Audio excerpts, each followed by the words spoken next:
Hi there, welcome back to the Non-Serviam podcast. I am still Lucy Steigerwald, and today in the internet studio, wearing a truly beautiful hat that I wished you all could see, is Eric King. Welcome, Eric. Thanks for coming on the podcast.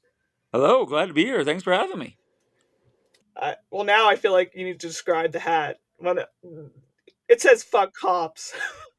For anyone listening, if you're familiar, go ahead and look up the Kansas City Royals logo, the K and the C, and then picture an FUC in front of the K and then an OPS beside the C to where the Kansas City Royals say fuck cops. Beautiful. I'm sure it's endorsed by the team wholeheartedly. Sponsor of Major League Baseball. Okay, let me read this proper bio. Okay, so Eric is an anarchist political prisoner who is a husband and father of two. He was released from the ADX Federal SuperMax exactly 9 months ago after serving approximately 10 years for an act of solidarity with the community of Ferguson, Missouri after the police murdered Michael Brown. He is the co-editor of the book Rattling the Cages, a political prisoner anthology, along with Josh Davidson, and he currently is working at the Bread and Roses Legal Center as a paralegal. So Yay.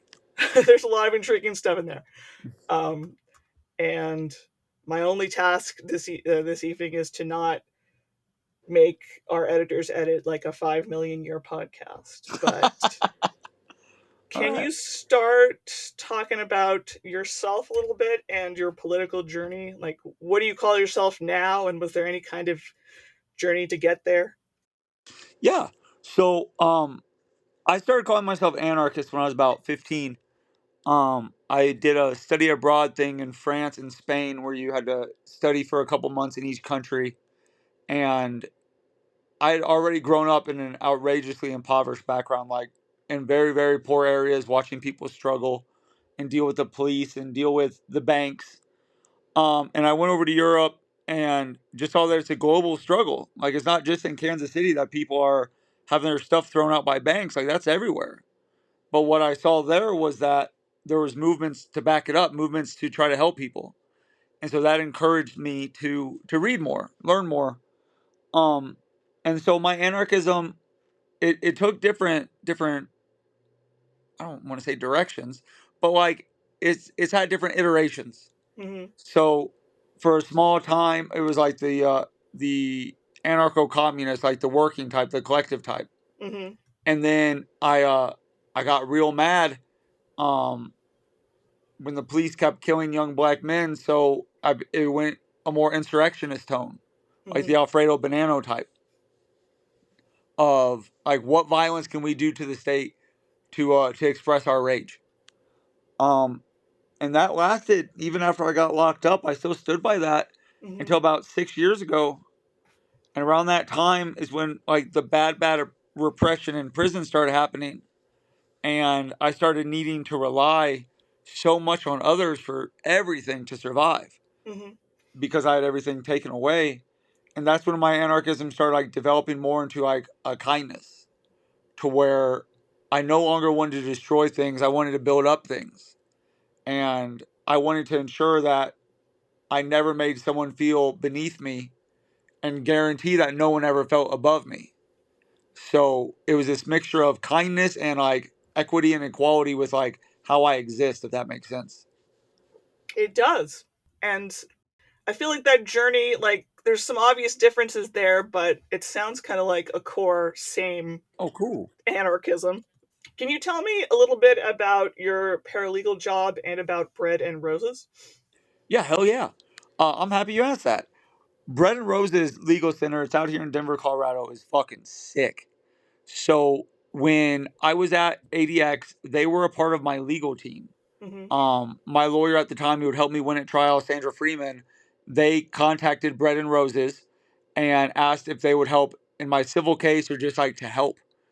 And every single week I had a legal call, and it was Sandy and Z Williams, Sandy and Erica, Z and Erica.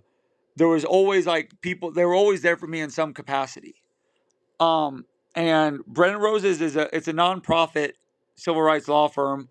We do criminal law, like helping poor people fight serious charges and less serious charges. Hmm. But we also do like name changes, like gender affirming name changes. Cool. Yeah, it's super cool. We raise money and raise toys for and food for the Venezuelan migrants that keep getting bused here from Texas. Um, we do lots of stuff in the for the transgender community. Brent Rose has got a law passed here in Denver. It's called Tiara's Law, and that makes it easier for transgender felons to be able to get their names changed because there's so many goddamn hurdles. Hmm. I'm not Um, surprised, but yeah, that's good. right, Cool. and so to be able to like help keep people out of prison and help show love and solidarity to the transgender community and queer community, it's just an everyday blessing. And I just can't hype Brent Roses enough. Like it's an amazing, and they hired me. Like they gave me a real career. Yeah, Right out of the Supermax, I didn't have shit, and those two cared enough about me to give me an opportunity, and now I'm thriving, I feel, and I think they would agree. So because they cared, like my life is just immeasurably better. that's so cool to hear. Yeah. I'm ready to move to Colorado and help because that sounds pretty cool. Um, so obviously, your whole experience in prison is, from what I've heard, fascinating. Or should we start? You know what? Can we start maybe with the book a little bit before I move on to a little more of your Sure. personal experiences? You want to hear about Rattling the Cages? Yes, I very much do. Awesome. So Josh Davidson, he's one of the people in the Certain Days Collective. Also, if I hope your listeners know what that is, and if not, they should definitely look it up. But that's like a political prisoner support system, and he reached out to me just at first as just a normal supporter, and we became like really good friends. Um, and so I brought an idea to him of like a way to honor our elders before they passed away to learn about their prison life, like what their actual life was like. And we were going back and forth about how to do it. And my wife, she brought up the idea to like, you guys should really try to get this in a book. And Josh Davidson, like, he doesn't take ideas lightly. Like that guy brings ideas to life. Hmm. So he ended up getting a hold of like countless publishers and finally like guilted AK Press into working with us. Had to twist their arm for real. Um but so me and Josh like brainstormed like what questions we'd want to know about our elders before they passed away, about their actual lived experiences and not Hmm. just their politics. Um, so I'm tired of hearing about everyone's politics. I want to hear about like your friends and like what your days were like. I get you. Yeah. Yeah, and so Josh ended up interviewing like 70 people, including those inside and those political prisoners that had been released. He put in just so much effort, and I helped edit it. Like once we got some of the answers back, for a long period of time, I was on mail bans where I wasn't allowed mail, so like I'd have to pay people to mail Josh like my letters, or we'd have to go through my lawyers, stuff like that. Oh So he did man. a lot of this on his own, Hmm. but it got released almost a year ago while I was at ADX, while I was at the Supermax, and so we got to celebrate that inside, and then we've obviously got to celebrate a lot more since I've been released. But it's an amazing book, and half the profits go towards the ABC War Chest, which like gives money to political prisoners. It gave me money like so I could buy stamps and coffee and stuff like that. So I really encourage people, buy that book. Buy it for everyone you know. Buy 10 copies. You could buy the things that the prison should have been giving you anyway as Yeah, basic human rights, but for real. that's different. Um, yeah, I just noticed it. The ebook of it was like $14, so I think I need to grab that thing. There's an ebook of it. I think that's what the AK Press page said. I didn't I even don't, know. That's I awesome. don't Please think they buy were it. lying to me, but Please. we'll link to that. Um, okay, I appreciate it. so I will give a shout out to the excellent episode of, I believe it's, is it Live Like the World is Dying, the podcast with Margaret Killjoy, and they had a really cool talk with you and a lot of details from your time in prison. And I'm just going to straight up recommend people listen to that as well as this podcast. But Definitely. Listen to all of Margaret's podcasts. They have like 25 different podcasts. So listen to all of them, but especially mine. definitely, definitely. Um, well, something I didn't know about you until, uh, well, a couple days ago, I guess, is that you were in the Supermax prison in Colorado, the Yeah. one that contained, if I'm not mistaken, Ted Kaczynski into Hmm. Eric Rudolph, the Olympic bomber that poor what's his name was blamed for. Um, People always forget like that piece of shit bombed a bunch of abortion clinics too. He's he just such did, a garbage human. but I was completely shocked that you ended up there. Yeah, you and me both. I don't know if you can you give, I don't want to say the elevator pitch of your time in prison, but I don't know if we want to tell people how you got there and stuff. I was also fascinated by your case with the guard and winning. Yeah. Yeah, that was rare.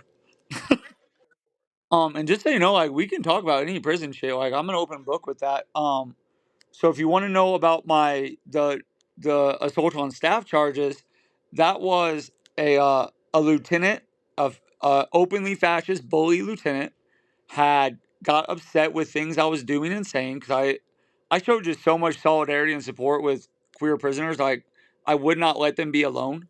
Hmm. And so they hate that shit. I stood with the Muslims. They hate that. And I was openly anti government and anti all that jazz. So he got mad at me one day and he ordered me down to his office. But instead of going to his office, he took me to a mop closet. And we got into this like little argument and I was like laughing at him because it was just so lame. And this dude's big. He's like 5'10", 215 is what like they said at trial. I'm 5'7", 142 at this time. Yeah. And so I'm just laughing in this dude's face and like he gets so upset that he ends up shoving me and punching me twice. And after the second punch, I thought my life was in enough danger that I had to respond. And so I punched him back multiple times and ended up like he got pretty hurt. Like I laid him out pretty bad, and his goon squad came in and ended up fucking me up and torturing me for the next 3.5 years. Um, and they, I wouldn't take a plea deal. They weren't offering a plea deal either. But I let my lawyers know that like we will not say we're guilty for defending ourselves, and so I took it to trial and managed to convince 11 jurors that like I had a right as a prisoner to beat the dog shit out of a federal lieutenant. I am utterly shocked that That's how that good was of a the end talker I result. am. um, Golly. did that, like, we haven't really talked about earlier yet, but one of my questions was, did that change, not that you love the justice system, so called now, but did that change any of your feelings once you got that not guilty? I mean, Um, just. so realistically, no. The entire time I was so upset that like that this would even go to trial. Like Mhm. I was facing 20 years, not like an extra day. I was facing 2 more decades inside prison. And like if I hadn't taken the stand, because I took the stand and testified on my own behalf. Yeah. If I hadn't done that, I was with my lawyer at that time. One of them, uh, Lauren Reagan from CLDC, like they did a horrible job, and they tricked me into thinking that they were a trial lawyer, and they're not. And I believed it. Like when you're inside, you just trust movement lawyers, and I shouldn't have. But so I ended up saving that case by testifying. But it made me sick. It made me sick that like to hear the prosecutor bring all these people that swore an oath to protect the Constitution, to all this bullshit, and nine nine federal sworn officers took the stand and lied. Some of them openly, like it was on tape. Like Man. we had them lying to the FBI, to me, to the judge under oath, and so it just reaffirmed me like everything I hate about these people is justified. Yeah. They're not good people. Like even outside of anarchist circles, like let's just pretend they were normal normal liberals or normal right wing people. You're a piece of shit if you do that stuff. Yeah. Am I allowed to cuss on here? Oh yeah. Okay, sorry. I've had a potty mouth since like the first second, so I apologize. But yeah, so it taught me that like there are enemies for a reason, and they do not play by an ethical code. They do not play by their own rules, and you cannot expect them to. Like if we're gonna win this battle, we have to assume that they are going to be vicious, savage, nasty people, and we have to have plans and yeah, we just have to have plans for that. I mean, I assume there's bad and then worse in Yeah. terms of guards. Like, Yeah. yeah, And I don't want to like this is kind of like an all cops are bastards thing. Like I'm yeah, not gonna lie and say like every guard I met was bad to me. yeah. Like that'd be disingenuous. Some of these guards were super respectful on a one on one basis. Hmm, okay. They would go like some of them when I was had it really bad would go out of their way to try to help me in small ways, like giving me soccer scores. But they would all lie for their comrades. They would every one of them watch me get fucked up. So they don't have to do something bad. Their willingness to allow it to happen, to allow others to do it, is violent enough. Their silence is compliance. Um, am I wrong in saying that prison guards are basically cops, but no one is watching at all? Well, well said, and they're much more protected. Like to sue a prison guard in the federal Yeah. system is damn near impossible. And yes, they're 100% cops. Like they report you to the FBI. They can give you your Miranda warnings. These people are monsters. I have heard, I think maybe it was more about local stuff in jails, but anecdotally that cops often like don't even respect the guys guarding the jails and stuff. Like the implication was that they put the worst slash dumbest slash most aggressive people in the jails. So, and that says something because I obviously agree, but like you have to have a certain low intelligence to be accepted as a police officer, and then the lowest of that Yeah. gets dumped in jails, and that's what so many disadvantaged people have to try to survive and navigate. It's a vicious game. So again, the talk with Margaret Killjoy, you had the whole ever increasing levels of security in prisons. Yeah, I don't know if we want to tell people about yeah, that. yeah. So in the federal system, I don't even count camps as a security level. There's four actual like because camps don't have fences. You can just leave. So there's four actual levels of security in a federal prison. There's low security. That's where like Steve Bannon is. And like other like that's where I started. Honestly, was low Hmm. security. There's medium security for people that are serious, but like they're not they're not deadly at that moment. There's penitentiary security or high security. Those are serious people. That's where the murderers are, like the Hmm. serious ones. That's where most of the gang leaders are. That USPs, every penitentiary is very dangerous. And then above that, there's the Supermax. Yeah. And there's only 400 people at that prison, or 300, I think 62 right now. It's incredibly hard to get to. It's incredibly rare to go to. And they told me that I was the only person ever to do all four custody levels. Oh, wow. What Yeah, an unfortunate legacy for you. I know, right? I did it. I did it. I didn't even get a medal or a badge or nothing. Crazy.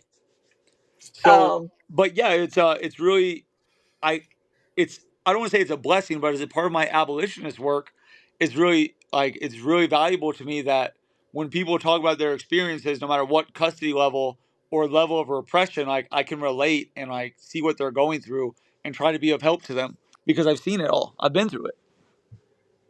can you talk a little bit about you had this interesting mix of idealistic and realistic?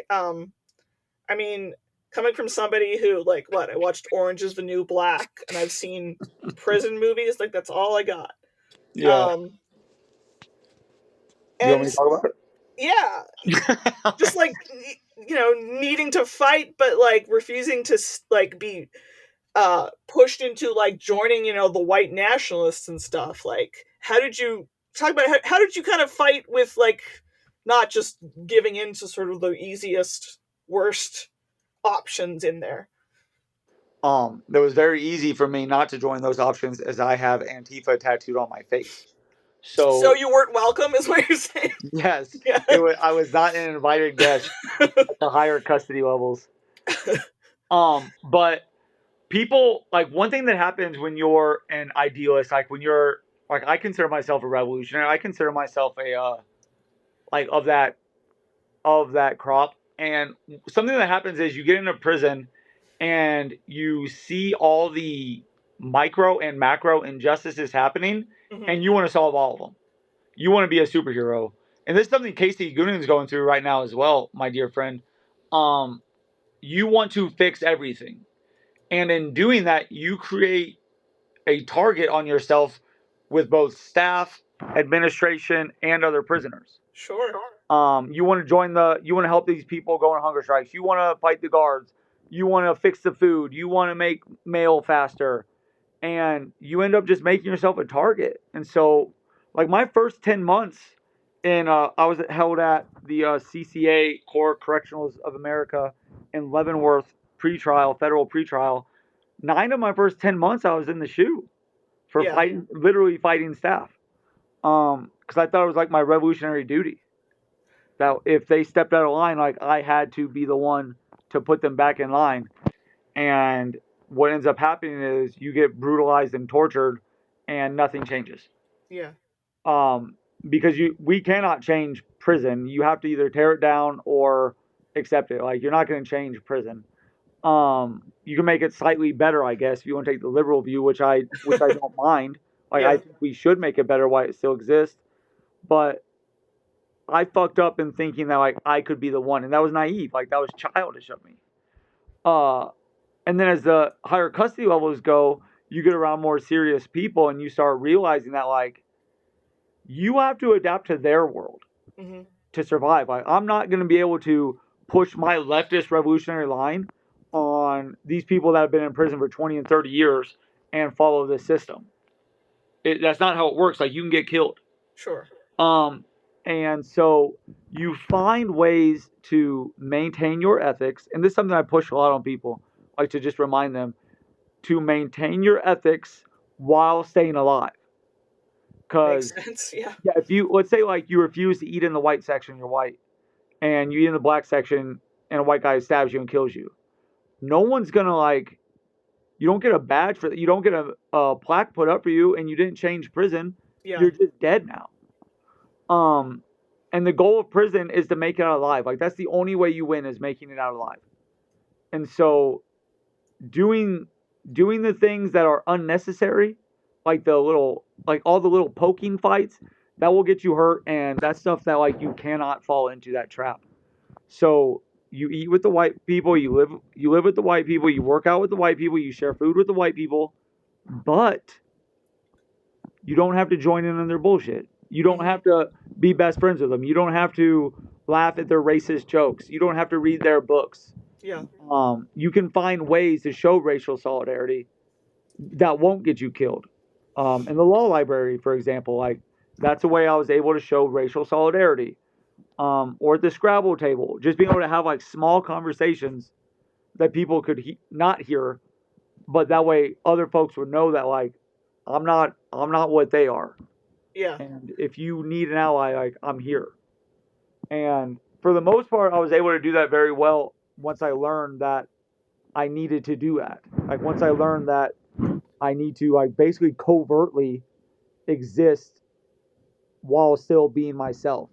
And each jail and each prison is going to be different, but, like, that struggle is the same for every political prisoner, because you need to survive, but you also need to be who you are. And so it's a delicate game, and if you don't learn how to walk it delicately, like, I mean, you're going to get fucked off. You're going to get hurt. Yeah. And I did. Like, let's not pretend. Like, I got hurt bad. I got put in my place by both prisoners and staff many times before I came to the realization that, like, I'm not doing this right. Mhm. And once I figured that out, then it's just a matter of fine tuning it. So I'm going to assume that you didn't chat with anyone in the Supermax. I did. A lot of people. Do they let you? I mean, I I thought it was like 23 hours a day in your cell type situation. Mm-hmm. Is that? Yeah, it is. So, like, we always find ways to communicate. Like we're still human. So, Mhm. for example, like on the range, each range has 6 cells, and there's an orderly, like someone that gets like paid like to walk around and like push them up. Mhm. And so that person can stop at your second outside door. There's 2 doors per cell. And so there's your inside door and then there's your outside door. And so they could stop outside of your outside door and like yell through like the holes in your door. And you could talk that way. And like you could just have conversations and get to know people. You can also use a toilet paper roll and you blow it into the top of your sink. And then you can talk to people through the sink, Oh wow. like your neighbor. Yeah. Yeah. And then if depending on what range you're on, like let's say you're on B range, D range, um, E range. There's only 7 ranges now. But if you're on one of those 3 ranges, when you go outside to rec, it's like a courtyard, but it's got 7 or 8 dog kennel cages. And so you'll be in your own dog kennel cage, Jesus but Christ. you'll be able to talk to other people in their dog kennels. Yeah. So, and you get an hour out. So in that hour, you get to know people. You get to learn like their stories and what they've been through, like how they got there, what they've experienced, stuff like that. I talked Were to they? Eric Rudolph once. Were they? Oh my God, that's He's so sick. weird. Yeah, because I got his mail. They gave me his mail on accident. It was like, "Hey, you trash! I got your mail." Oh my And God. it was like this Christian. It was this weird Christian letter where they were talking about how like they're gonna keep raising money for him because the leftist fascists are trying to take away Christianity, and we need more Rudolphs. I Oh read it. I yes, shouldn't have read it, but definitely. I did. Um, God damn. that's bad ethics, but I want to know what these motherfuckers were saying. He's still very active in that right wing nationalist shit. Like they Yeah. still look up to him. I guess But the Olympics had it coming or something, you know. they sure did. They had too many gays and blacks there, I guess. Uh, but like, yeah, you get to talk to people and you learn a lot about people, and that you learn that most of the folks in ADX are not Eric Rudolph. They're not Ted. They're not Right. Zarnaev or Chapo. They're people that made choices and are paying the consequence for those choices, and that consequence is often 10 to 20 years of complete and total isolation.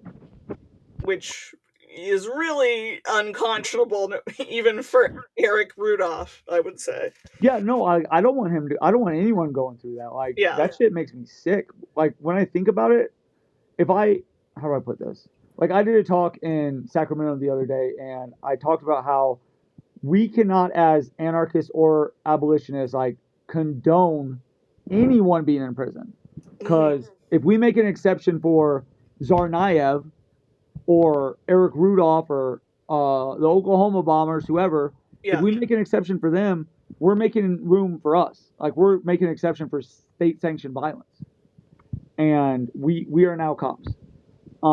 We have to have community structures to where we can handle these things ourselves without the presence of police, even if that means violence. Like I would be more than okay with Eric Rudolph being free and then us putting a knife in him.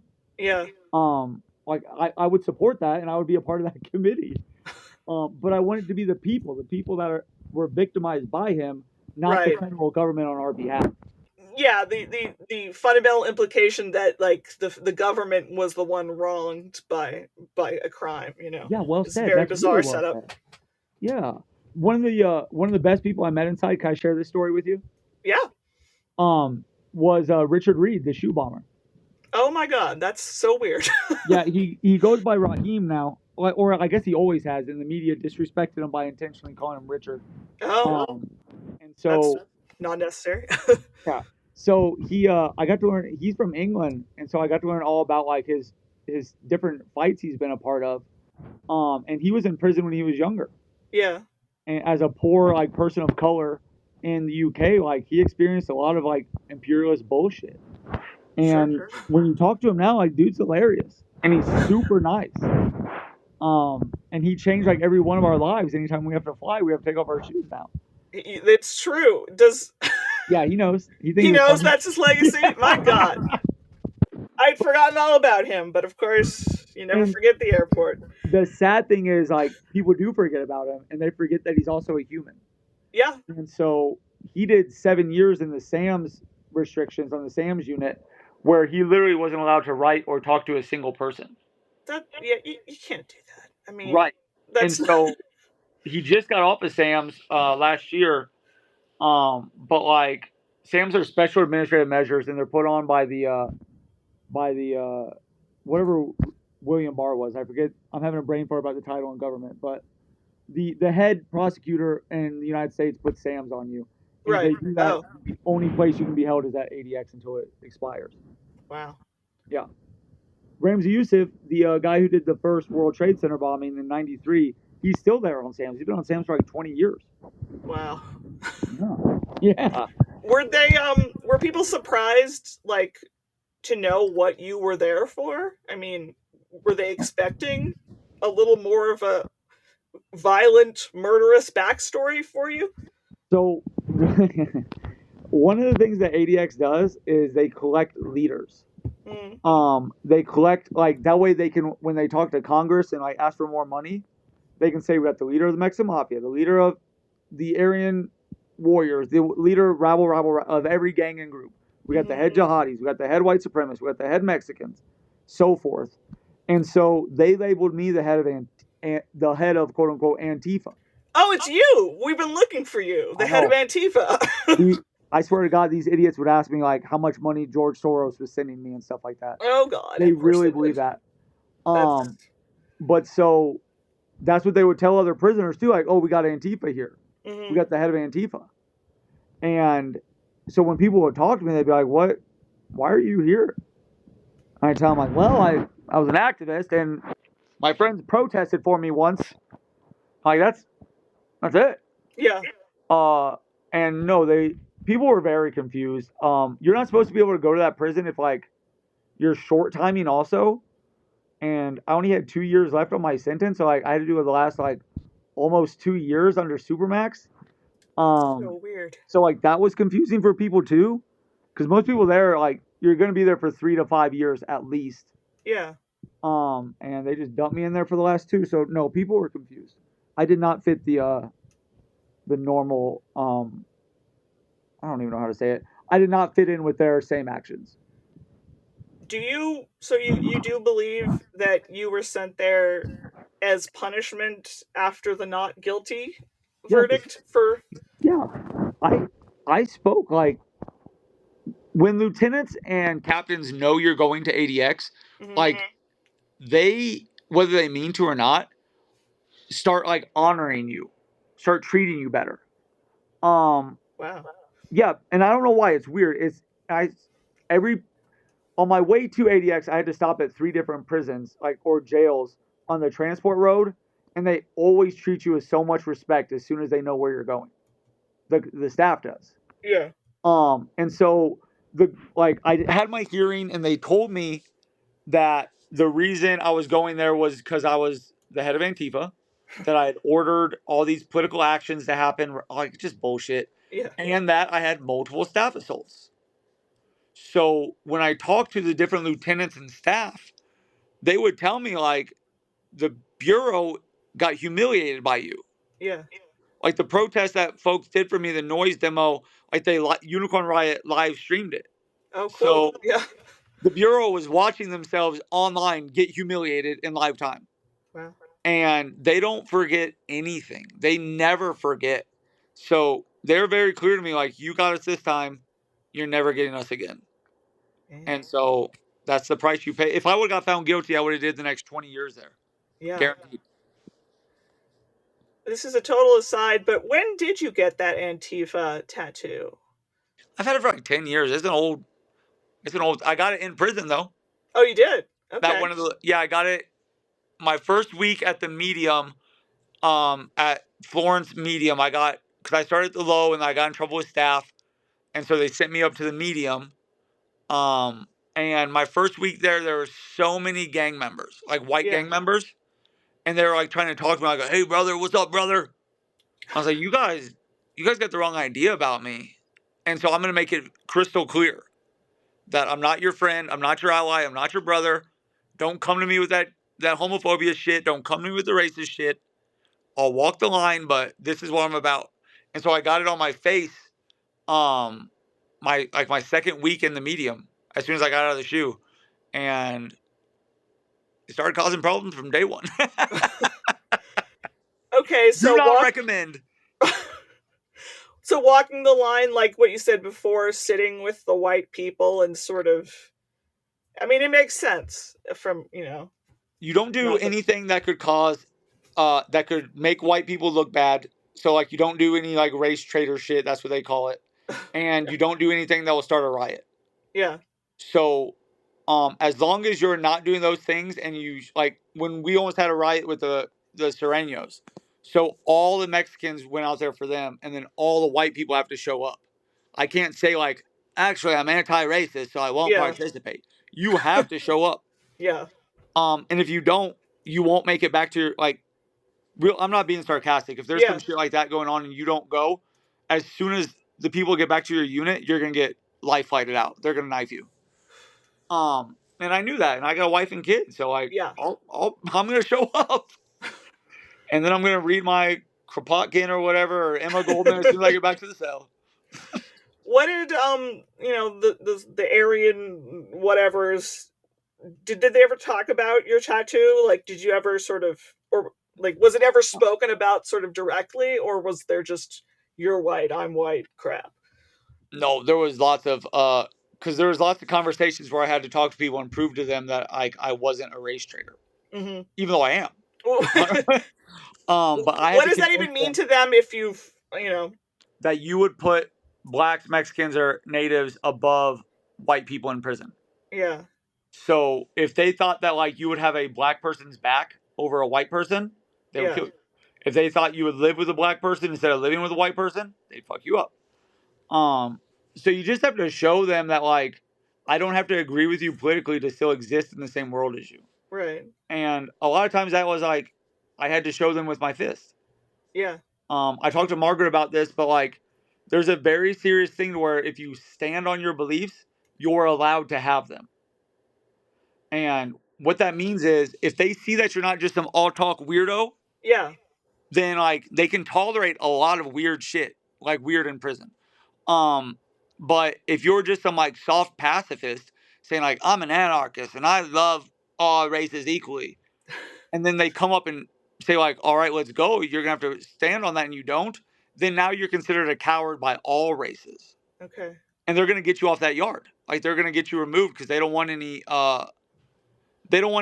weak links. yeah, Because if a race riot breaks out, they need to know that every single person there is going to be about battle. And if you're like this weak ass pacifist not willing to stand up for yourself, you're of no good to nobody, and they're going to fuck you off that yard. So that's what I had to do for like trans dignity for people and for just the Antifa shit. Um, at some point, it would have got me killed. I met the head of a gang, a skinhead gang. He's the guy that created it. And he let me know that like if me and you are on the same yard and you don't cover that up, like I'm cutting it off. okay, And yeah. he wasn't joking because like 6 months later he ordered his friends like to murder this Jewish prisoner, and they did it. They're all in Oh, ADX right now. These same people. yeah, So like these guys are serious. They are not like just talking to talk. And when they'd ask me questions, I'd answer as truthfully as I could. And if I had to sometimes lie or mislead them, I would do that gladly because I want to survive. it sounds like society, like it's like bullion, like stock. It's like all the other shit's boiled off and it's like concentrated in a way that's Yes. obviously bad. I think prison is intentionally designed to like replicate the worst, most extreme aspects of society, It sure sounds like it from including outside. including the capitalist aspects. Like there's power in prison because so many people have not, and then a Yeah. very few people have a lot.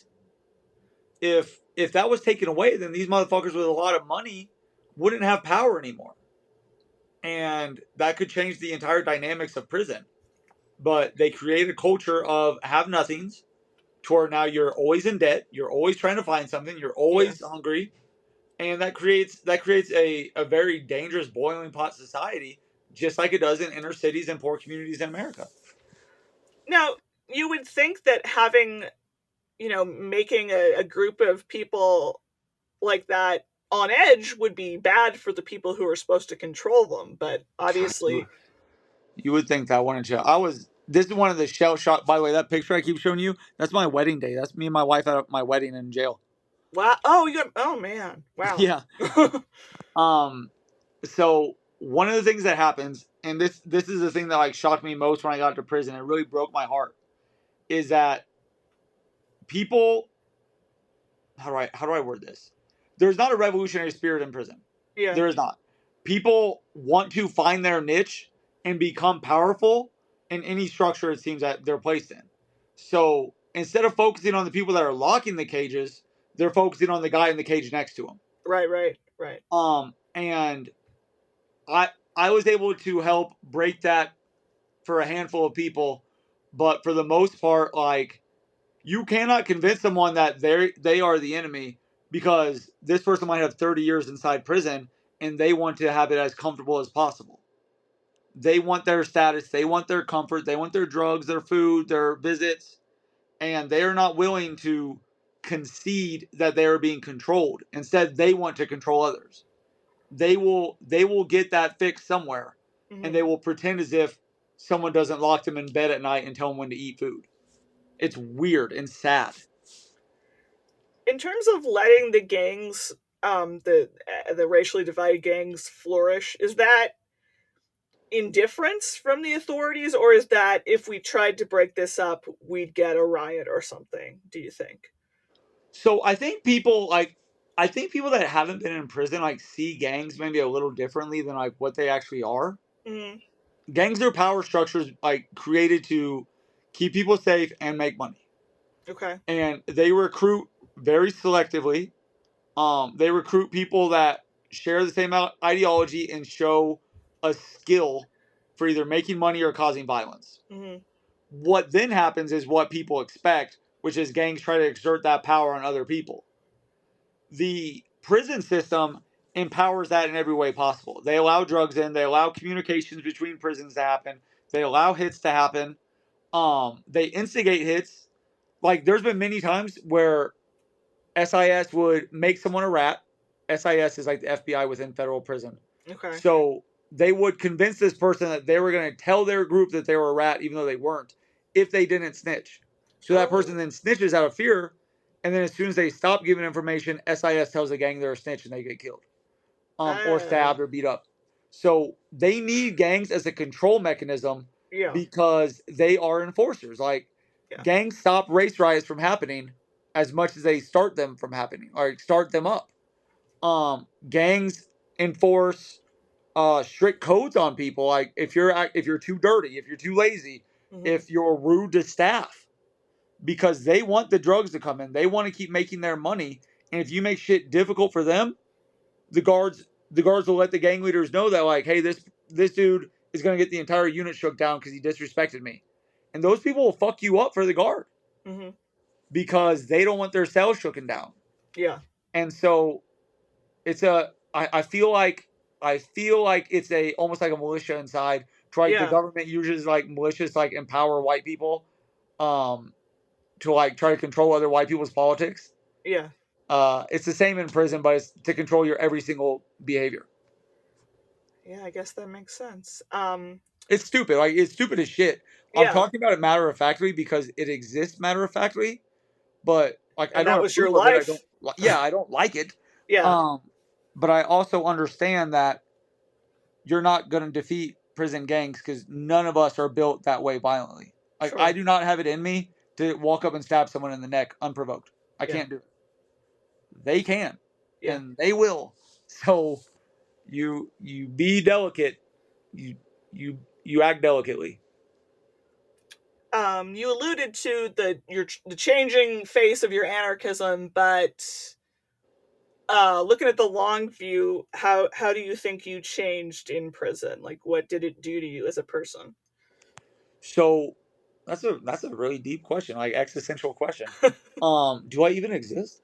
Uh, so prison humbled me. Hmm. Um, it humbled me in like the face of like kindness and beauty of other people, and in the reality that like happiness can be taken away at any second. Yeah. What you find joy in the most can be taken away Yeah. by someone with more power than you. because we exist in a world where dominance is rewarded. Yeah. So it reaffirmed every revolutionary thing I had. But it also helped me with other parts. Like, I used to think I was not misogynist. I used to think I was anti-sexist. Yeah. And then I would talk to so many people, trans people, femme presenting people, um, and I just learned like what men do to make people feel bad about themselves, to belittle them. And movements in society, I learned what mansplaining was. Let me tell you all about it also, by the way. But like I learned like how people abuse women from prison. That's surprising to me. Yeah, and it shocked me. Even like some political prisoners, like Sean Swain. Like, there are people that manipulate, abuse, control, and destroy women on the free world, or femme people on Yeah. the free world. And that showed me like how I want to behave. Like, how do Hmm. I want to be perceived? And I wanted to be perceived as someone that was safe. That's all Hmm. I wanted for people to see me as, is safe, because inside I was not safe. Yeah. I wasn't safe from other people, and other people were not safe from me. Um, and I did not want to bring that world into the free world. Hmm. So like, I never asked for anyone's photos. I never asked anyone's like what they looked like. Hmm. Um, I never told someone to do something for me. I would ask them delicately, like, is this possible to do? But it changed. It made me more delicate. And then my wife Rochelle, um, she she got a hold of me about that macho shit.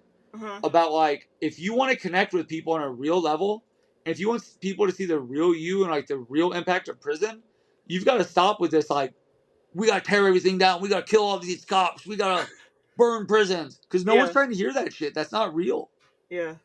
Like, we do not live in the 60s where people are going to go bomb a prison for you. Like, you're Probably just going to not. get everyone arrested. Yeah. Like, you're just going to get people fucked up. So like, that's a protection thing. I was trying to like make myself feel braver and stronger by talking Hmm. about extreme stuff, and it pushes people away. And she taught me, like, Eric, you're soft. Like, you have a huge heart. Let people see that, and Yeah. then you can form real communities. And that changed my life because it allowed me to make friends. It allowed me to connect with people. And like, I wouldn't be doing stuff like this if that hadn't happened. I would have probably got more time in prison. So it helped develop me as, like, I don't want to say a nicer person, but a gentler person. Yeah. Um, I'm less quick to judge people now. Like, I'm less quick to condemn someone without thinking like, why is this happening? Yeah. Like, what is going on? Like, if they're being shitty to me, like, what has happened to them right now? Like, what are they experiencing to where I am now their villain? And sometimes it's me. Yeah. Sometimes I need to change. So I I feel like I walked a mile to answer an inch. Uh, but it's made me more I say more genuine and Hmm. more gentle. A bunch of G's. That is interesting contradictions there. Um, I think anarchism and I think men oftentimes will perceive anarchism as in a macho way. And Manarchists. oh, that's so funny. Yes. Yeah, my anarchist cousin taught me that years ago. And there's That's another. so funny. But yes, and they will pretend like they hate hierarchy. They Hmm. will pretend like they hate dominance until it benefits them. Yeah. And then it's like they are quick to become little dictators. Yeah. So I tell people this a lot, and I'll share it with you. Like, my goal is to never be someone else's prison guard Yeah. or prison warden. I want to be someone to help you rise up out of whatever you're suffering through, not be someone to punish you for every perceived wrongdoing. And that includes bigots. Like, if you're a piece of shit, like, I would rather take time to empathetically get to know you and see why you are this way, and what I can do to maybe help you like remove this blind shadow that you have of where you have to blame people below you on the social scale for the wrongs in your life. And like, let's see if we can't develop as people. I would Yeah. rather try that before we just jump to, let's fucking stab them. Yeah. I like that. Obviously that's a lot more work, and sometimes that's It's not going hard. to work. But there's some sometimes Antifa attitude, to generalize, is that, bigots are bigots, but I love a good redemption story, and I know people get out of that Yeah. life sometimes. And they can, but like my best friend Smiles, he's at the ADX right now for the next 14 years. He used to be a white gang member, and I spent 2.5 years rising him up out of that. And like by the time me and him split up, like he was defending queer prisoners. He was standing up for BLM. He was there for leftists and for me. But like that wouldn't have happened if I just wrote him off as just like some big jackass. Man, if Um, if that was your legacy alone, that would be impressive, and obviously you've done more than that, so that's well, pretty cool. also let me reiterate though, like by the way, like if we're at a rally and some dude's got fucking bear mace or something, like that is not the time to try to convert them. That is the time for violence. Fair enough. But outside of that, if there's a Hmm. chance, I think it's worth. I think empathy should always be our first step. Were you a prison abolitionist before you went to prison? I'm such a fucking hypocrite with this shit. Um, I I thought I was. Yeah. Uh, I thought I did. Like I wrote Eric McDavid a couple times. I wrote some of the move people, but Oh, it was all self-serving. yeah. None of it was to develop a real connection. None of it was to think of a plan to help them. None of it was to think of ways to make their lives better or support their families. It was always basically just to say like I support political prisoners. Yeah. Um, and my idea of prison abolition was all, once again, just all violence. I never thought of strategy. I never thought of ways like that we could boycott companies to force them to divest from prisons, Uh-huh. thus forcing prisons to go away. I never thought there was no creativity and there was no genuineness, and it was just I hate prisons because they're prisons. Rabble, rabble. Yeah. So that changed.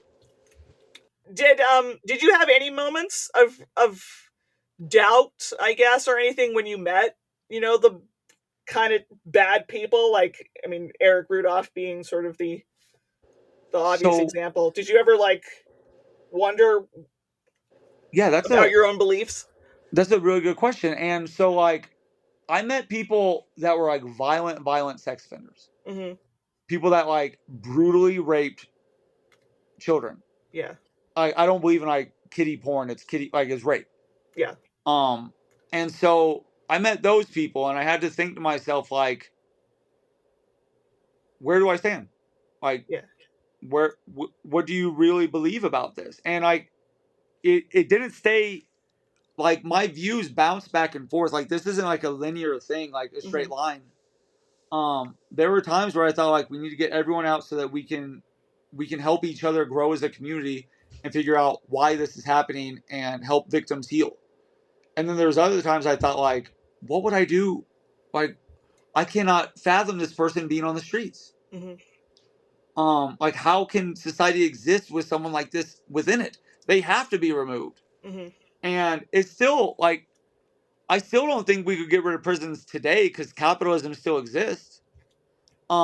Like prisons are a mandate for a capitalist society because people are always going to be at a disadvantage, and that's always going to end up with mental health problems, anger, jealousy, seeing other humans as commodities.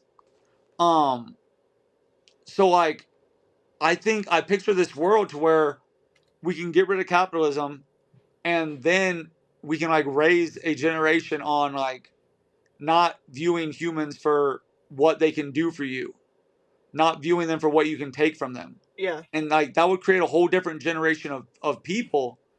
But like I have no idea what would happen if the prison gates opened right now. Yeah. Like for real, like Nobody there does, I think. yeah, there is so much goddamn violence. And Yeah. no one's like deprogramming these people. No one's taking the time like to help them. So I it it's tricky. And I never doubted my anarchism, but I did doubt my intelligence because I understood that I am not smart enough to have the right solution right now, but there is a solution.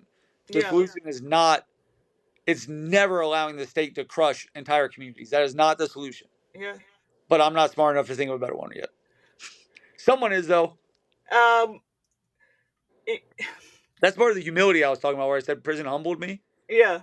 It taught me that, like, I don't know everything and I need to keep my heart open to new ideas. I feel like my utopian yet accessible vision maybe is like a if we had a non-coercive mental health system that actually didn't provide a disincentive to get help, people on the brink of violence, like sex offenders, even if there was some, we set it up so nobody will get help because it'll put themselves in danger. And that's a brilliant put, because like, let's say sex offenders. Yeah, Sex offenders know that, and they know inherently like there is something wrong with this. yeah, But let's say they're 12 and they're attracted to a 3-year-old. There's so much shame in our society. Who can they talk to about it? yeah, So instead of talking to people and getting help to try to like deprogram or figure out why this is happening and to find a safe way to develop as a human, they go into the shadows and they start yeah, self-loathing, and then they start looking for like dark ways to fulfill that need, and they end up hurting people. So like as you said, like we don't have a mental health system. We have a shame-based society that punishes people. yeah. I've also just to throw another thing at you. I remember reading something on, I think, the Appeal about how, some estimates for how many people in prison probably have gotten, a head injury in their life is probably something absurd. Like, Oh my god. there might even be some really basic, like, I mean, how many serial killers have you ever heard of who got a head injury? Like, there are, I don't know them all or anything, but I know of several where, like, people know that happened. Like, there's some very basic, almost mechanical things that can Well, change yeah. humans as well. And like taking that a little like to the metaphysical, like to the mental level, how many people have suffered a head injury traumatically, like a traumatic event, Yeah, and never had anyone to talk to about it? So like yeah, how many people were abused, raped, saw their mom killed, saw their dad killed, um, and then like where does that rage go? Where does that trauma go? It manifests itself in violence or self harm. And there's no help. There's yeah, no one to help them or us. I'm one of those people. Like I suffered head injuries. I yeah, suffered trauma. Where did it yeah, go? If it wasn't for anarchism, I probably would have been one of these monsters for real. If yeah, I hadn't, if I hadn't cracked open these books about like about Spanish collectives and about Howard Zinn and stuff, I would have been, who knows? Who knows? man. Let's see where. Um, Sorry for rambling. no, that was so interesting. None of us are above that. Like that's something I try to reiterate. None of us are better than the people inside. We are not above this. We are one law being changed in our disadvantage, in our, like, let's say they made doing podcasts illegal. Yeah, And all of a sudden you're a criminal. Um, and there's no difference. Like we're not above that class of society. Like Eugene Debs said, like as long as there's a person in prison, like none of us are free. Because that could be us. And in a part of it, like we're condoning it, so it's a part of us. So like we need to understand that none of us, I keep reiterating that, but like none of us are above violence. None of us are above being in prison. As yeah, long as it's a state, like we are potential prisoners.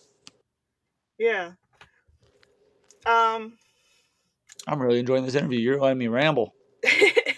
Did you see my Kansas City anti-fascist fountain? So uh, oh Kansas yeah, City, Kansas City is called Fountain City, and like that's Kansas City's logo, like that fountain. So I put the 161 in between it. Kind of cool, right? yeah. Yeah. I wish we, our audience could appreciate it. I was noticing your hand tattoo. Is that a Yeah, that's cool. I like that a lot. You got Magneto on there. You got the sugar skull. Right here, your viewers can't see it, but it says 7/7/16, and that's the date, if you remember, where in Dallas that person started sniping cops and he killed like 8 cops. Oh shit. How how many of We got those that did you book. get in prison? Yeah, I got that in prison. Yeah, I mean that. Yeah, that Not makes all sense. heroes wear capes. They blew uh, that dude up with a bomb. Like they sent a robot and blew him up in a oh parking lot. yeah, yeah. You think about that. Think about that, folks. Could be you. Um, even in in an anarchist post-capitalist society, like, do you have any in your imagination what people who are actively dangerous, what people as a community could do? Somebody who is violent now. you know? Are you saying like in today's world or in the future, like in my future utopia world? In your future, like what do you think is a potential solution, accountability, restitution, whatever you want to call it? Yeah, so it's tricky. Like I keep saying that, Yeah. but it's tricky, and none of these things are like set in stone. But I believe that a future exists where, like, let's say some dude beats my ass with a baseball bat. Hmm. There's a future to where like he is forced to interact with me. Hmm. Like, and that sounds coercive. Maybe people will consider that a prison, whatever. But this justice will include like him knowing the hurt that he caused me, and me learning why, like what happened in his life. What is his experience or hers? What is their history that made them feel as if like they had to act that way? They had no control of their anger, and the only solution they had to release that impulse was violence. So where Yeah. does that come from? What can I do to help prevent this from ever happening to someone else in the future? Because it's a community thing, it's a society thing. We don't exist in a bubble.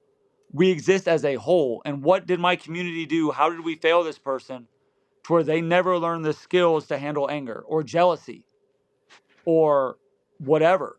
What did he see in me that provokes that? And then, like, let's say he refuses that. Let's say Hmm. he refuses to accept that sort of punishment in quotes. And he's like, no, fuck you guys. I won't do it.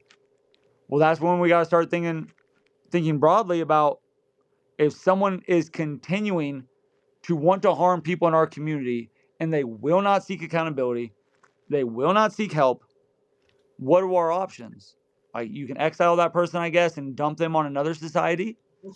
You can hold them in what is basically a prison and force them to do it. You can beat the shit out of them, put that rage right back into them and justify their actions in their minds basically. You can kill them. Yeah. Um I And if think you're each situation is different, and each situation would have a unique mindset and a unique way of looking at it, and not just a black and white program. This kill. Like we Yeah, have I to be mean, patient. every person is unique, so these incredible one size Yeah, you in the same building as Eric Rudolph is strange. It's a pretty undeft, unsubtle thing for society to do. Um, in your scenario, though, I noticed that in that scenario, you're all for the hanging out with the dude who beat you up, I have to. and I'm immediately thinking of what if you don't want to be anywhere near that guy? What if you have PTSD because he beat you so bad? I know that So in our current society, sometimes victims of crime give us, a worse criminal industrial complex, and sometimes they have given us the opposite. And they can't decide everything, but at the same time, the entire setup that you have violated the state's laws, and oh yeah, there was a victim, I guess. I mean, obviously that's bizarre as well. um no, and you're right. And I think one of the problems is that there's this rush to punish as opposed to rush to understand. Yeah, And like even in the criminal justice system, like victims are used as like they're used to get a verdict and then dumped aside. yeah, sure. And I see that every day. Like I see Mhm. that in my work. So a part of this has to be like there has to be things set up. I don't want to say like therapy, but that's what it is basically. Like there has to be community healing to where the family, not just the victim, but their family is given the chance to heal, is given the chance to like grieve what happened to them, Hmm. to experience it. Like because you can't just tell someone who got shot like 10 days later, like you have to go talk to this guy. Right. That's not how it works. Yeah. But I think with time and empathy, there there can be that desire to understand like why did you do this to me? Like why did you want to cause me this pain? Yeah. I think there's inherently a need for victims to get answers like that. They deserve those answers. Right. And they never get it. If the person's in prison, like they're gonna be on the defensive. You'll never get closure. Um and I don't think a victim should get to say like I want them killed. Right. But I don't think they should not have a say in anything either, like you said. Yeah. And this is where like you learn that I am not a theologian, like I am not a lecturer on this, but this is just like my limited beliefs until I hear better options. Yeah. Fair And then enough. my opinion will develop and grow with when better options come around. Yeah. I was going to ask you, since you mentioned your work today, kind of what are you doing today with outreach and stuff, and like what are some of the best ways to help people in prison and help people get back on their feet? That you and like Bread and Roses, what are you doing So every day? with Bread and Roses, like right now, like I'm literally a paralegal, so I'm like Mm-hmm. dissecting discovery folders and trying to like build trial notebooks so that Erica can keep people out of prison. Um, and then like Z right now is organizing like Palestine stuff to Nice. help people that got arrested, to help the encampment people. Yeah. Um, but as far as like we need better structures to assist people that aren't just political prisoners. Yeah. There's this obsession with political prisoners that I benefited from Mm-hmm. greatly, and I think that's fair because you will attach yourself to people that share your same ethics. Mm-hmm. But I don't think there's enough being done to help people who are being released. I don't think there's enough being done to help people mentally. I'm really blessed. Like I have a therapist who volunteers their time, an EMDR therapist. Mm-hmm. If I didn't have that, like I would have lost my mind. People don't have that. Yeah. Um, we need to find ways to get people what they need when they're released to help them not fall back into the state's grasp. Uh, right now, like I try to raise money and get letters. Like that's Mm-hmm. the other day we raised $800 for Smiles, my friend. Mm-hmm. Um, that's cool. And right now I got people writing them. That's cool. But I know when the time gets close, like he needs more than that. Yeah. Everyone needs more than just like a pen pal. Yeah. Um, but we don't have those structures. Like we do not have an abolitionist community built to assist people when they leave on a grand scale. There's micro scales.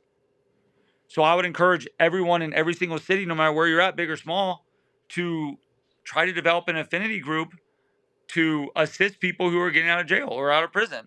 Yeah. You don't have to know these people. Like there's folks like in Charlottesville that do the bail stuff, bail people out of jail and then like give them resources. Mm-hmm. Like that's a big start to help like get people out of the state's grasp so that they can get shit figured out. Um, but I mean, right now, like I'm not building those things. I'm talking and trying to encourage people to write prisoners. Like I'm not doing it as much as I could. Um, so like that's a area where like I need to check myself and see where could I do better besides just getting books and money. What else is there? What else could I do? So thank you for calling me out. That was, yes, clearly that's what I meant. How Accountability. much good does, making the cage more comfortable do, or like, people getting educated in prison and So I'm so happy you asked this question. There's this very annoying thing that happens, and it's usually promoted by people who have never done a fucking hour inside. And it's like, no reform, only revolution. Like, no reform, we can only tear it down because if you reform it, you are confirming its existence. oh. And I tell those people, please go inside a prison Mm-hmm. and please have the worst food of your life, the most uncomfortable mattress you've ever stayed in, the toilet paper that rips you to shreds. Um, Please experience that and then say like, I don't want it better. I only want to tear it down in this mystical like future world. Like until we're ready to tear down the prison system, I want prisons to be as comfortable as humanly possible. I want to force the Federal Bureau of Prison to spend more money on food, to spend more money on programs, to spend more money on comfortable shoes, to cut the cost of commissary, to increase programming, to have better entertainment, to have better accessibility to education. I want all these things for people inside because I want their lives to be better. Yeah. And it'd be like telling someone in a hospital like, we don't have like the best medicine, so now you can't have any medicine. Right. That'd be stupid as shit. You'd want to kill that person. And honestly, that's how I feel when people say this about prison. Like I don't judge them as people, but I judge them as people without as much empathy as they think they have. I guess my charitable interpretation is that they think we'd all get bogged down in like, like Norway prisons. Like I always hear about Anders Breivik, whatever the fuck. People are like, oh, he has an Xbox. So like, I don't fucking care. Like that he has that terrible man has like some minor comforts as they keep him in prison. Like I guarantee you that motherfucker hates every day of his life. He's still he doesn't have any contact with the world. my understanding was everyone hates him, including other prisoners, so they don't want to talk to him. Well, yeah, he's in a supermax prison still. Like, even though it's more comfortable, like in ADX, we have TVs, right? Yeah. And it's the only prison in the federal system where you're allowed TVs because we're not allowed to Oh. leave the cells. Um, and I Okay. can tell you that those TVs are not a comfort. Yeah. They become a chain. Okay. They become Yeah. like you obsess on them and you wither away as a person. Like your spirit will gradually wither away. And then when they try to take that TV, now you'll do anything to keep it. It's a Yeah. chain. So this dude, this motherfucker in Norway is not like, he's not celebrating every day having the best day of his life. He is miserable. And he has to live with that hurt that he caused people. The implication that that's not enough, that that's not punishment at all, I is hate that is shit. I it's hate it. it's odd. Um, I hate when people think that folks aren't being punished enough, and I hate when people think that uh, any comfort is reformist and liberal. I know people who have been in a box for 24 hours a day for 20 years, Yeah. and their mattress is the most uncomfortable mattress they've ever had. Their food is the worst food you can imagine. ADX food sucks. The clothes are expensive and uncomfortable and itchy. It's miserable. Yeah. The only joy you find is the joy you manifest within yourself. And if you're not able to do that, then you're fucked. So do I want those people to have better access to everything imaginable? Yes. And then do I want us to tear down prisons? Yes. Yeah, I can't disagree. I mean, If my arg if someone disagrees, hit me up on Instagram and let's have this conversation. Tell me why you think prison should be worse until we're able to tear them down. I'd love to hear it. my normie version of that is like, okay, if we have this world of prisons, the authorities they have custody of the prisoners, like they're in their charge, ostensibly, so they don't, commit violence or commit crimes. But if someone's in your charge, you have an obligation towards them, and to not give them rotten food and horrible mattresses and stuff. Yeah, you put that really well. There's this phrase that like every time I hear it, I want to stab someone, and it's like if you can't do the time, don't do the crime. Right? Yeah. But I always think like those people have no idea what the time is. Probably not. If you know what the time is, you would not wish that on someone who like broke into your house or robbed a bank. It's Yeah. not. It's not. It makes my skin crawl. I want to stab those people. I mean, that's not to make Europe sound, perfect, but particularly in America, we got that, sentencing inflation, and we got, millions of people who started to believe that, say, 20 years in prison isn't a punishment. Or like Yeah. letting out a Manson girl after 50 years. Well, she should have been punished. What do you think the 50 years in prison was, No, you're absolutely right. Like it, just for, like some of my comrades in like Greece and in Ireland and Scotland and Glasgow, when they heard I got 10 years for essentially throwing a bottle against a wall, Hmm. they couldn't believe it. Like this doesn't make sense. But in America, like I had people write me saying like, I hope you spend the rest of your life in prison. Like for breaking a window, for throwing a cocktail, like really? Um, Yeah, and it's that's, because we've turned prison into like this propaganda machine where like yeah, it's the protector. yeah. It is not the protector. Fuck cops. Do you, speaking of doing the time for the crime, do you have any regrets about, I mean, No, no? no. My crime Okay. was justified. Um, the cops were murdering children in Ferguson, Missouri, just like they're still doing today. Um, no one in Kansas City was rioting or showing up for these people. Yeah, Um, I watched the National Guard roll their tanks through Ferguson. I felt I have scars on my arms from the rubber ball bombs. yeah. And no, my crime was 100% justified. I stand by it. I will always stand by it. I'm sorry I couldn't do more to help heal or show love to the people of Ferguson. And my second crime, like, fuck that dude. Put your hands on me. No Yeah, one, no one gets to make you a victim. Whether it's the government, whether it's a person, whether it's a rapist, whether it's an abusive friend or a housemate, no one gets to victimize you or shouldn't get to. Mm-hmm. And I was fortunate that I had the privilege of having a combat background with fighting. So I was able to defend myself, but like no one should ever have to tolerate that. So Yeah. I stand by both my crimes. I mean, I was almost thinking more for your own, understandable selfishness. You paid such a cost for what you did, so I didn't pay the cost that Michael Brown paid for being black in Missouri. I didn't pay the price that Tamir Rice paid or Breonna Taylor. Yeah. Like I didn't pay that price. So the least I could do was offer up a pinch of my freedom to show people that like you deserve respect and you deserve love and you deserve empathy more than what you're getting in the world right now. That's the way I look at it. Well said. Pedantic clown, tell me to shut up. Cut me off. um all right, as we move towards the end, I guess. Look at that painting, by the way. That's the painting my wife made when I was inside. That's us watching a prison burn. That's awesome. Yeah. Isn't that sweet? That's romance. That's Yeah. good shit. She's great. She's amazing. Do you if you were, given an anarchist lecture in anarchist school to a bunch of young anarchists, what would you tell them generally and specifically about prison and the potentially finding themselves in the prison system? Are these white anarchists, black, mixed race, straight, Let's say trans? a mixture, I guess. Yeah. Okay.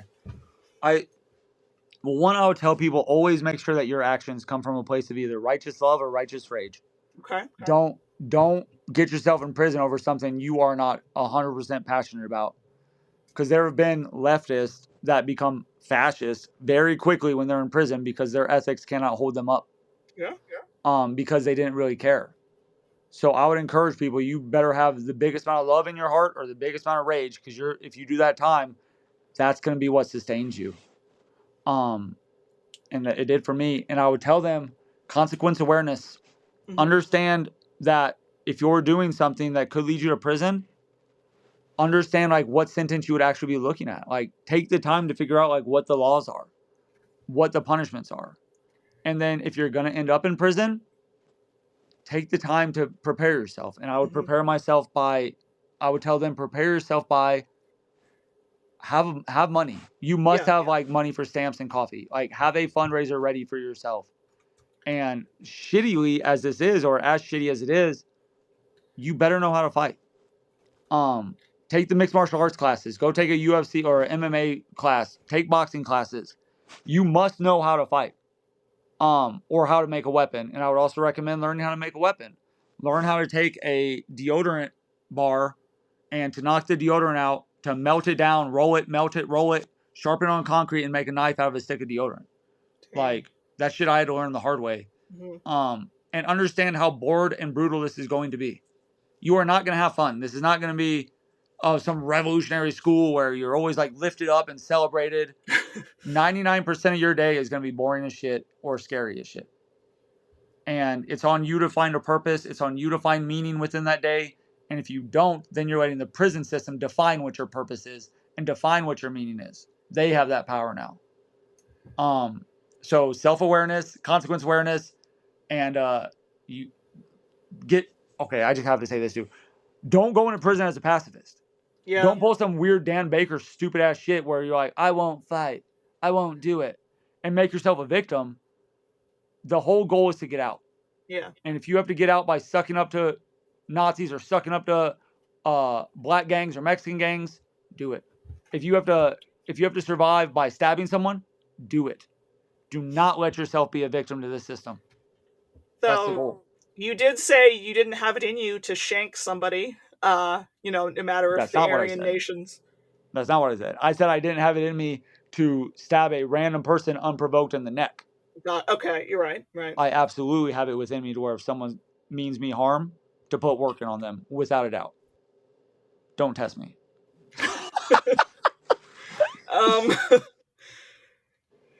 One of the things you have to do in prison, by the way, and this is something a lot of people don't realize, you have to do something called put in work. And that means that when you get there, whether you're white, black, Mexican, whatever, at some point, the rep of your car equals group or race or gang. My rep was the Missouri Whites. Yeah. I'm white. I'm from Missouri. At some point, they're going to tell you, you got to go put in work. Joey Smith is a rap. Joey Smith has a sex case. And you have two options. You can go put in work on Joey, no matter how scared it is, or you can say no because you're a pacifist, and you will find your teeth getting swept up. Yeah. You will find yourself in a puddle of blood. So be prepared. You will, if you go to higher custody levels, guaranteed have to participate in violence. Yeah. It's just how it is. You didn't create this world. You didn't ask for this, but you have to exist within it. Yeah. Ramble. Let's do some sort of vaguely lightning round questions. All right. Some short ones. Is there a film or show, I guess, about prison that like rings true for you? Like, is there any fiction that actually gets it right, in your opinion? I mean, if you're a femme presenting person at a low security prison, Orange is the New Black is pretty legit. Like, for real. That prison, like, low security prisons are so different. Blood in, Blood Out is pretty good for Mexican gangs. I just saw the movie, I think it's called Shot Caller. That one's pretty legit for like white state gangs, or it can be. So, but mostly no, none of them show how goddamn boring it is. Yeah. No one shows all that stuff. I recommend people read the book Hot House. If you want to read about what prison is really like, read the book Hot House. Or Rattling the Cages, of course, but Hot House really, really dives into different races, different social classes of prisoners at Leavenworth. Really amazing. I've somehow managed to read more about like World War II POWs in my life than That's interesting though, for real. Yeah, like that doesn't quite apply anymore, tunneling out, but maybe sometime. No. Next question. I guess you dropped some names earlier, but can you give me like 3 essential reads for the young anarchist or radical? I would read 10 Dead Men or 10 Men Dead, the book about the 10 Irish prisoners that did the hunger strike in the 80s. Oh, I was just reading about them on Wikipedia, but that was amazing. If I could show you my front room, like my wife's over there, but you would see like posters dedicated to these people because their fight wasn't about dying. Their fight was about prisoner dignity. Yeah. They wanted to be treated like human combatants, not criminals. In the sense of like how the state defines a criminal as like a lower society person. So I'd really recommend that. I would really recommend reading Rattling the Cages, for real. Like, I'm not bullshitting that. Because it encompasses every, like, there's white, black, native, trans, Spanish. It goes every custody level, top to bottom. So it really helps teach people. I would read all of David Gilbert's books because he practices so much self-accountability. I find that priceless. I would read any book. There's a book called the RAF. It's about the Red Army faction. Sure, yeah. Yeah, it's really good. Sarah Falconer did an intro in those books. And so I think the first one talks all about their prison experience. So it's important to realize that like what we go through as American political prisoners, other people also go through. Like we're not special. There's a connection with our comrades overseas and in different neighborhoods and in down south. Obviously read Asada. If you haven't read Asada, you're probably a jackass or just haven't heard of it or haven't had the time. Have you read Asada? Did I just call you a jackass on accident? There's a lot of things to read. No, I have not. There any book by Dequi Siddiqui, Sekou's partner. They helped edit like Meet Me in the Whirlwind, books like that about the Panthers. Read those books. Read all of Dan Berger's books. Dan Berger writes countless books about political prisoners and radical movements. So read Dan Berger. Also follow Dan Berger on Instagram. Dan's a really great guy. He really cares. So that's my ramble on books because you threw that at me spontaneously. I didn't have time to make a list. Yeah, I should maybe warn people in advance, but it's sometimes it's fun to ask people on the spot. Also, obviously, like Solitary by Albert R.I.P. One of the Angola Three. Like he did 40 plus years in solitary confinement for a murder he may or may not have committed God. against his prison guard. So read it. Yeah. There's just so many different avenues I could take us down forever. What what do you do sort of for fun in your life? Right Because now, your background is very cool. You have that sweet painting. It's purple. Like it looks pretty rad from here. my wife did an amazing job of making sure that our home felt safe for me. Yeah. She wanted like I did so many years in a gray box. She wanted to make sure that I had all the colors, all the art, all the fun. I like going to concerts. I like going to book events. I like going to talks. I like Mm-hmm. meeting people. I spend a lot of time advocating for trans rights, either in the streets or in the capital of Denver. Um, and I really like me and my family have game nights. Me and my Yeah. wife, we've spent so much time playing games in prison visiting rooms that we really appreciate that. Like we enjoy that connection of no cell phone, no TV, no Netflix, just us and Uno or us and Phase 10, just having fun. Um, I love that shit. I love spending time with my kids. Like my daughter's birthday is in 2 weeks. I'm pumped about it. How old is she? She's gonna be 12, Cool. and Wow. then this weekend I'm going to Portland to do the running down the walls. I like I that. don't I like think I know being what that is. places. Do you know what running down the walls is? No, I don't believe I do. Well, this is a great opportunity for you and your listeners. Running down the walls is an annual event. It usually happens in mid-September, and it is where different ABC groups, Anarchist, Black Cross, Okay.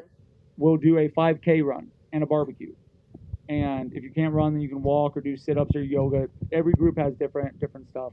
But the whole point is that you pay to participate or you pay to sponsor someone, and then all that money goes into the ABC war chest. Okay. And that war chest sends money directly to less supported or maybe more forgotten prisoners. Cool. It's priced like it saves lives for real. It saved my life for a long time. That and the money from Bloomington was the only money I had to survive with.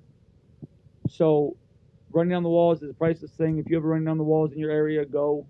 If you got an ABC in your area, donate or write a prisoner. Alright, Like my braid. nice. Very good. Yeah, you're You see this? I wish the audience could see There's a big you. white scar going across my temple. Yeah. That's when one of the Nazi guards. I was handcuffed behind my back in my underwear, and I was leaving the shower, and he picked me up from behind my back and slammed me on my skull. I had to get 7 stitches. I had a concussion. Was puking for a month. Could have killed me. Yeah, he could have. That's fucked. Yeah. It's not all fun and games, folks. No. Sometimes this shit gets real. Can I don't want to poke at your personal life that much, but I am how did you meet your wife? She And wrote me. like She wrote me my first month inside. I was in the shoe for assaulting a lieutenant, and I got just the most amazing letter, the most vulnerable letter. And I wrote her back that day, and then she wrote me back again, and she was friends with other people that were supporting me. And we our letters were just clicking so much that I finally asked if it was okay if I called her, and then we just started having conversation after conversation, as much as I could afford. yeah, And then we ended up getting married in prison about 8 months later, or in jail right before I went to prison, right. to make sure that they could never keep us from each other, that they couldn't prevent us from talking or having visits. How did Been you together for 10 years. Yeah, Yeah, she's my best friend. I love her to death. I Not love enough it. good things can be said about Rochelle Bricker, and I also encourage people to please support the families of political prisoners, because Yeah. for a long time she got treated like shit as if she was some groupie. Misogyny, Yeah. A lot of disrespect, I bet. That bad yeah. from like prison, like from movement, quote unquote elders, treated her like she was a fucking hobby, and I'll never forget that. I'll never forgive those people. Wow. That's a shame. Yeah. um It's been a fun interview. I didn't know how it was going to go, but this was really fun. I'm very glad to hear that. Yeah, I enjoyed it. You're much too interesting. Do you oh my gosh, I had one more. Oh, well, okay. So we like to ask, how would I get a cappuccino in your political utopia in your You future? would you would make it, ask for it, or trade for it. Okay. Yeah, like someone knows how to do it, Yeah. and we're not gatekeeping information or resources. Cool. Yeah, I like that. help Perfect. yourself. No notes. And in general, how do you feel about, I guess, everything? Like, are you optimistic? Are you pessimistic? Like, And life. for the political situation, the world, things like that. How's your mind set? So like, I'm gonna answer this, but understand that my pessimism is not like defeatism. Okay. But like, I don't. Nothing's gonna change. It seems, if anything, we become like more autocratic. It seems more oligarchical. Yeah. Oligarchical. Like corporations have more power now than ever. It seems. Um, and we've forfeited the right to like have any autonomy over our own lives by giving them everything about us. Yeah. And so I don't like, Israel's not going to stop bombing Palestine because American students are protesting. Prisons are not getting torn down because we're not doing anything to stop the money flow. And it seems like that's the only way to make change is to affect profit lines, profit Yeah. margins, and we don't do that. Like we don't do that. And so we tried bombs, we tried activism, we tried sit-ins, we tried campaigns, we tried voting. Like at some point we got to vote with our wallet and try to pull out of this system. Like in that system, like I mean capitalism.